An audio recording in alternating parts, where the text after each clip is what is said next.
있습니다. 여호와가 이르노라 너희가 완악한 말로 나를 대적하고도 이르기를 우리가 무슨 말로 주를 대적하였나이까 하는도다. 이는 너희가 말하기를 하나님을 섬기는 것이 헛되니 만군의 여호와 앞에서 그 명령을 지키며 슬프게 행하는 것이 무엇이 유익하리요. 지금 우리는 교만한 자가 복되다 하며 악을 행하는 자가 번성하며 하나님을 시험하는 자가 화를 면한다 하노라 함이라. 그때 여호와를 경외하는 자들이 피차에 말하며 여호와께서 그것을 분명히 들으시고 여호와를 경외하는 자와 그 이름을 존중히 여기는 자를 위하여 여호와 앞에 있는 기념책에 기록하셨느니라. 만군의 여호와가 이르노라 나는 내가 정한 날에 그들을 나의 특별한 소유로 삼을 것이요 또 사람이 자기를 섬기는 아들을 아낀 같이 내가 그들을 아끼리니 함께 읽겠습니다. 그때 너희가 돌아와서 의인과 악인을 분별하고 하나님을 섬기는 자와 섬기지 아니하는 자를 분별하리라. 아멘.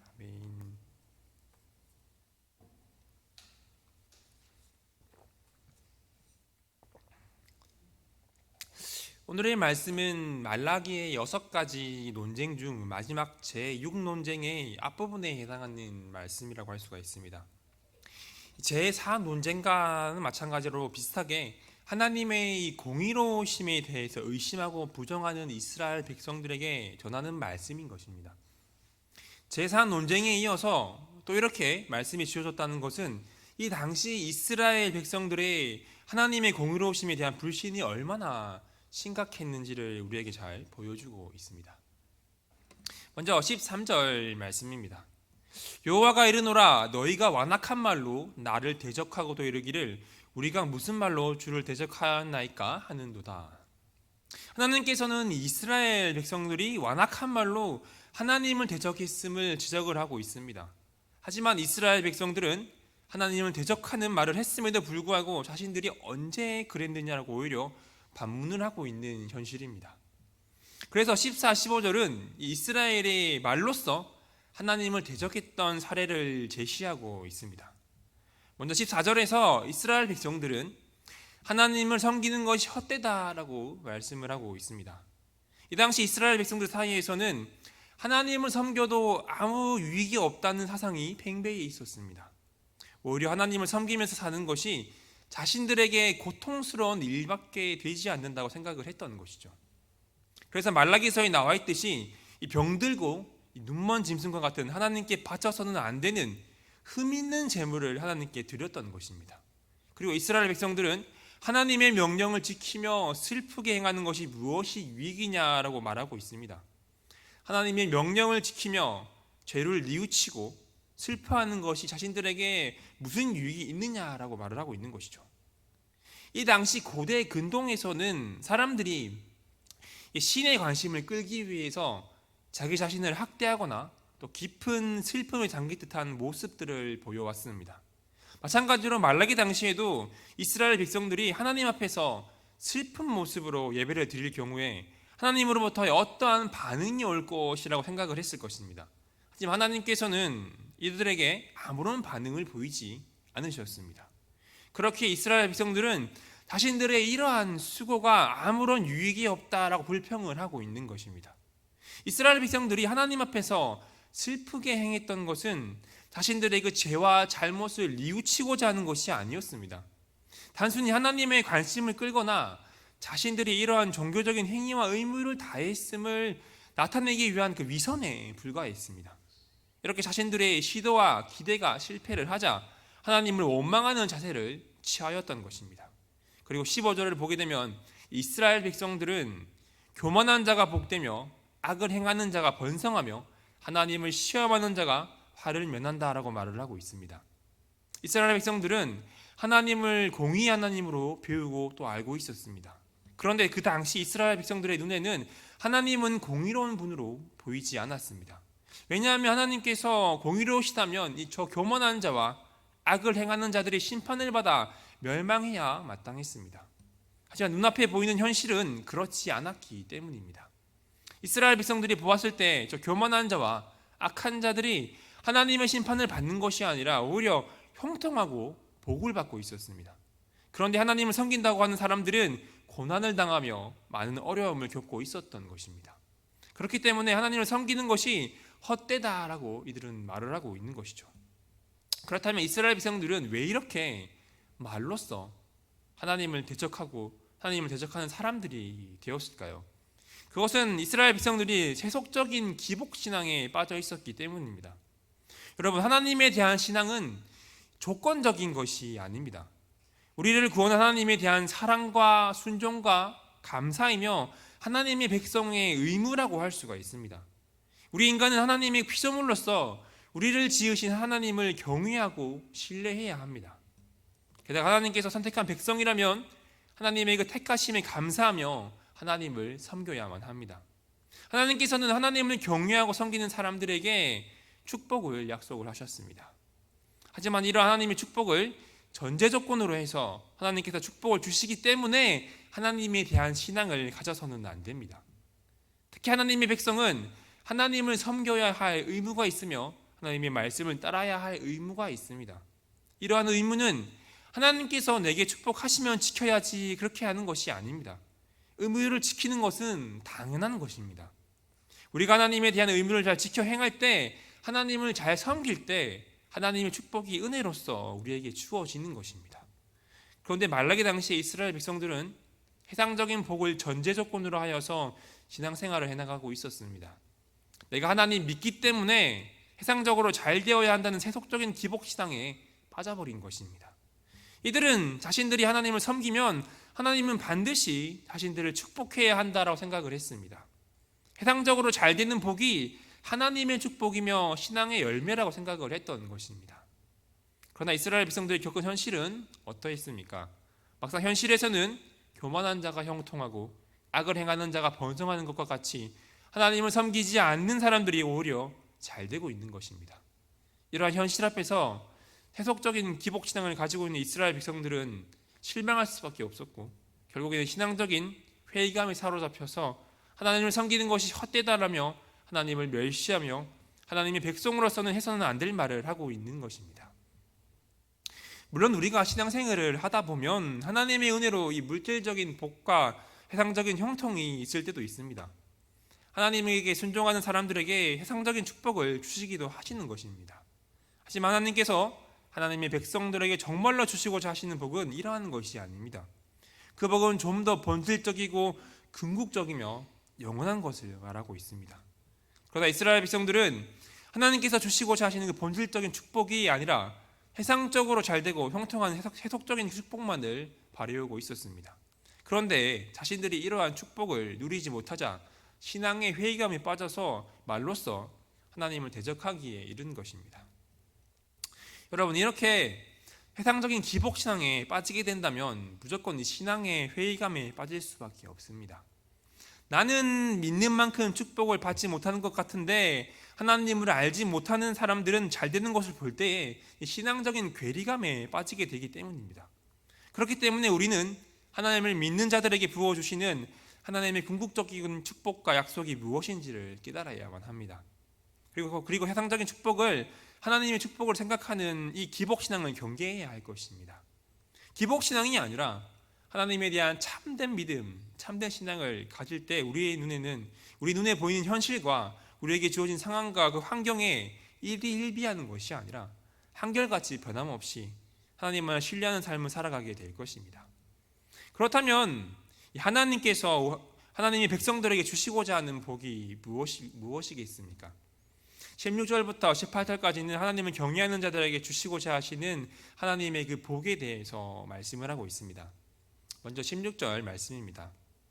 그때 여호와를 경외하는 자들이 피차에 말하매 여호와께서 그것을 분명히 들으시고 하나님을 경외하는 자와 그 이름을 존중히 여기는 자를 위하여 여호와 앞에 있는 기념책에 기록하셨느니라.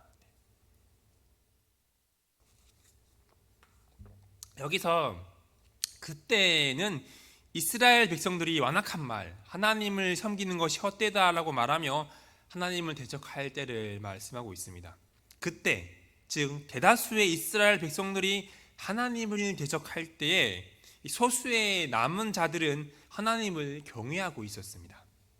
또한 대다수의 이스라엘 백성들이 하나님의 이름을 망령되게 부를 때 이들은 하나님의 이름을 존중히 여기고 있었습니다.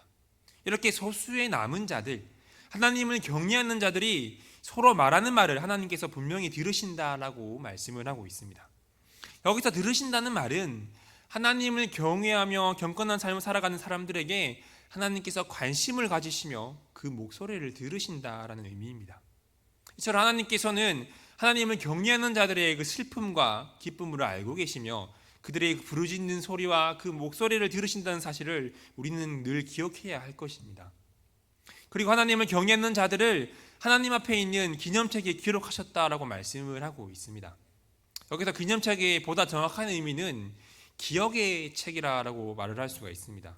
하나님께서 자신을 경외하는 자들이 경건하게 나눈 그 말을 모두 기억하시며 이 기억의 책에 이들의 신실한 행위들과 그 말들과 이름을 모두 기록해 놓으신다는 것입니다. 이것을 기록해 놓은 책이 하나님 앞에 있다는 것은 언제든지 그 책을 보실 수 있다는 것입니다. 이 말은 하나님께서 하나님을 경외하는 자들의 그 삶을 항상 기억하시겠다는 의미입니다. 이 얼마나 놀라운 은혜입니까?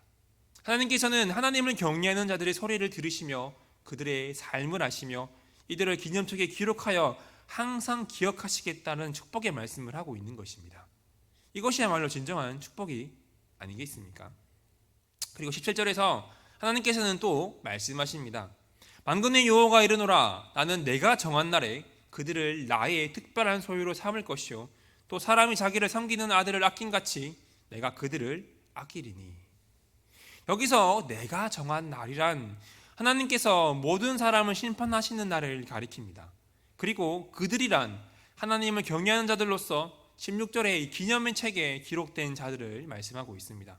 즉 하나님께서는 하나님을 경외하는 자들을 이 심판의 날에 특별한 소유로 삼을 것이라고 말씀을 하고 있는 것입니다. 특별한 소유란 아끼는 보석 또는 보물이라는 의미를 가지고 있습니다. 다시 말해서 하나님을 경외하는 자들을 귀하게 여기신다라는 의미입니다. 여러분, 사람들이 아끼는 보석을 얼마나 소중하게 다루고 보관을 합니까? 만약 여러분의 손가락에 24캐럿의 다이아몬드 반지가 있다면 혹시나 기스가 나지는 않을까, 잃어버리지는 않을까 신중하게 다루고 보관하지 않겠습니까?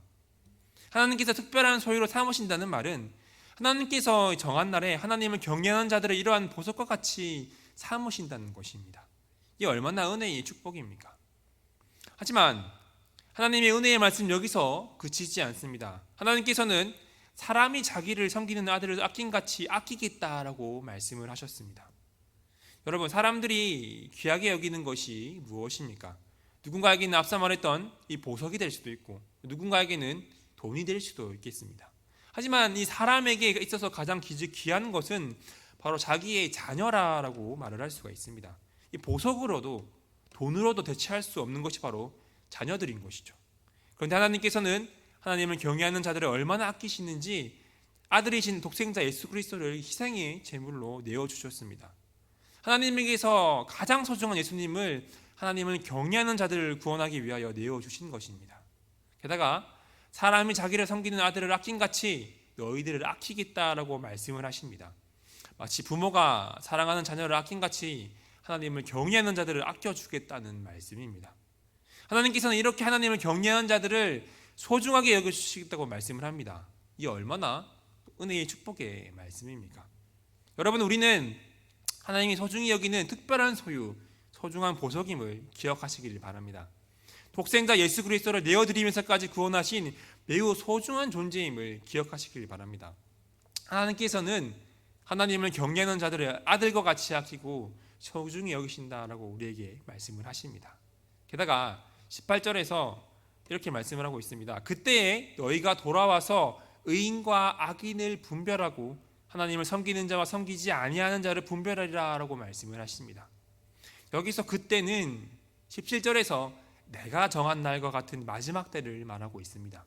그리고 의인은 하나님을 경외하는 자들을 말하며 악인은 하나님을 대적하는 자를 가리킨다고 볼 수가 있습니다. 이 의인과 악인을 구별하는 기준은 윤리적이며 정규적인 행위가 아니라 하나님과의 그 관계에 따라서 결정된다는 것을 우리는 기억을 해야 합니다. 하나님과의 관계를 소중히 여기며 하나님을 경외하는 자냐 또 그렇지 않느냐에 따라서 구별되는 것입니다. 따라서 그때에 하나님께서 심판을 내리시는 그날에 하나님을 경외하는 자들은 주님과 함께 영생이 들어갈 것이고, 하나님을 대적하는 자들은 저 마귀와 함께 영원한 형벌에 처하게 될 것입니다. 그렇게 우리는 하나님을 경외함으로 그 마지막 심판의 때에 악인들과 구별되며 하나님을 섬기지 아니하는 사람들과 구별됨으로 하나님 나라의 축복을 얻게 되는 저와 여러분들이 되시기를 소망합니다. 말씀을 정리하겠습니다. 이스라엘 백성들은 세속적인 인간부의 논리와 기복 신앙에 의해서 하나님을 섬기면 세상적인 보상이 있을 것이라고 기대를 해왔습니다. 그러나 현실은 오히려 하나님을 섬기는 자들은 고난을 당하는 반면에 하나님을 모르는 불의한 자들은 번성하고 형통하는 것처럼 보였습니다. 그래서 이스라엘 백성들은 하나님을 섬기는 것이 헛되다라며 하나님이 공의로우심에 대해서 의심하였고 부정하는 말을 한 것입니다. 이들은 이렇게 말로써 하나님을 괴롭게 하고 하나님을 대적하는 행위를 해왔습니다. 여기서 문제는 이스라엘 백성들에게 있었습니다. 이스라엘 백성들이 세속적인 기복신앙에 빠져 있었기 때문입니다. 당시 이스라엘 백성들은 중심에서 그 우러나오는 섬김이 아니라 껍데기뿐인 외식적인 섬김을 일삼고 있었습니다. 세상적으로 잘 되는 복이 하나님의 축복이며 신앙의 열매라고 생각을 해왔던 것입니다. 그렇게 그들의 중심을 보시는 하나님은 이들에게 아무런 축복도 허락하지 않으셨던 것입니다.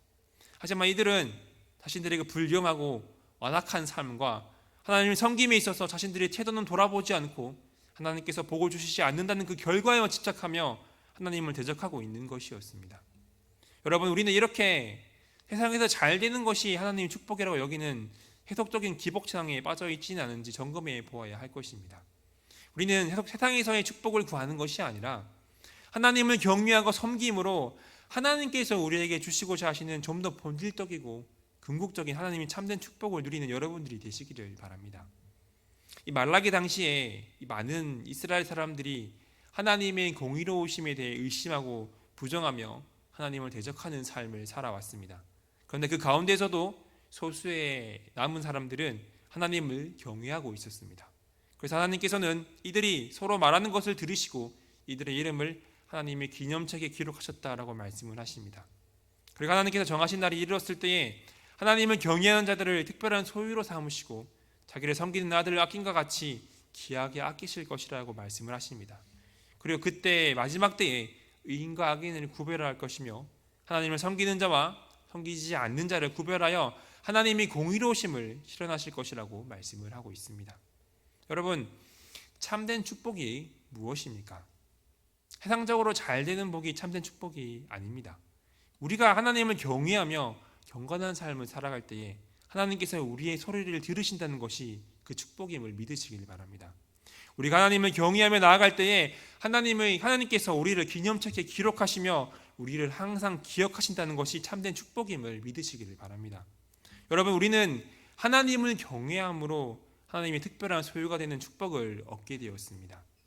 하나님께서 특별한 소유로 삼으신다는 말은 하나님을 경외하는 자들을 아끼는 보석과 같이 아들을 아낀과 같이 귀하게 여기신다는 의미입니다. 여러분, 마지막 때에 오직 하나님을 경외함으로 하나님의 특별한 소유가 되는 그 축복을 누리시기를 바랍니다. 악인이 아닌 의인으로 하나님을 섬기지 않는 자가 아닌 하나님을 섬기는 자로서 하나님의 기념책에 기록되는 놀라운 축복을 누리는 저와 여러분들이 되시기를 축복합니다. 네, 기도하도록 하겠습니다. 하나님, 오늘의 말씀을 통하여 우리가 가져야 할 신앙이 무엇인지, 우리는 이 땅을 어떻게 살아가야 하는지를 깨닫게 됩니다. 하나님, 우리가 이스라엘 백성들과 같이 하나님을 대적하며 세상에서 잘 되는 것을 바라는 해석적인 기복신앙을 가지지 않기를 원합니다. 오직 하나님을 경외하고 섬김으로 하나님께서 우리에게 주시고자 하시는 참된 복을 누리는 저희 모두가 되게 하여 주시옵소서. 하나님께서 우리의 소리를 들으심이 축복임을 믿습니다. 우리 이름을 기념책에 기록하는 것이 축복임을 믿습니다. 무엇보다도 하나님이 경외하는 자의 그 복은 하나님의 특별한 소유가 되는 복임을 믿습니다. 하나님을 경외함으로 아끼는 보석과 같이 아들을 아낀 것 같이 귀하게 여김받는 그런 한 사람 한 사람이 되게 하여 주시옵소서. 마지막 때에 하나님을 경외하는 자로서, 의인으로서, 하나님을 섬기는 자로서 하나님이 놀라운 축복을 누리며 살아가는 사랑누리교회 성도님들이 될 수 있도록 역사하여 주시옵소서. 예수 그리스도의 이름으로 기도드리옵나이다. 아멘. 우리의